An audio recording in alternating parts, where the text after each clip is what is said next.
అమ్మాయిసా మొత్తానికి గేట్ దగ్గరికి అయితే వచ్చాం. ఇంకొక ఇద్దరున్నారు లోపల. వాళ్ళు ఓటేసైతే నెక్స్ట్ మందే. ఒరే మనవాడా కొద్దిగా పక్కకి జరగరా, ముందుకు వెళ్ళాలి. ఏంటి పక్క జరిగితే ఓటేసి వస్తాను. నేను ఇందాక నువ్వు ఓటేయడానికి నుంచున్నాను. 3 గంటలైంది ఎక్కడి ముందుకు వచ్చరికి. ఇప్పుడు గుమ్మం దగ్గర రంగానే నువ్వు వచ్చావు ముసలిదాన్ని. కళ్ళు తిరుగుతున్నారా, షుగర్ ఉంది కదా. నాకు ఆశ ఉంది, ఎవరికైనా చెప్పుకున్నానేటి తోడు రావడం నా షుగర్ ఉంది తక్కువ ఉందని. వెళ్ళు లోపలికి వెళ్ళి కూర్చో, అది పంపిస్తాడు. మళ్ళీ 15 నిమిషాలు బొక్క. ఏట్రామయ్యా నీ ఓటింగ్ కావలేదేటి? నేను ఓటు కూడా వేసి వచ్చాను. ఊరే నువ్వు వచ్చి 5 నిమిషాలు కూడా కావట్లేదు, అప్పుడే ఓటేసేవుట్రా. మా బూత్ లో జనాలు తక్కువ ఉన్నారు మాయా. ఓటైతే వేసావు, ఓటేసి ఇంటికి వెళ్ళిపోకుండా ఏది ఇలా ఊపుతావురా మా ముందుకు వచ్చి. ఇందాక నుండి కొట్టించుకుంటుంటే లైన్ లో ఇంకోసారి ఏది చూపిస్తే ఎరగ తీసేస్తా యాదవ. లోన మిషన్ పని చేయలేదు, ఇంకో 2 గంటల నుంచో.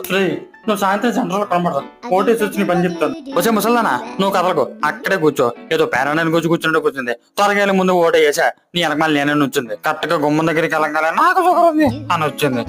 షుగర్ తాగలయ్యా.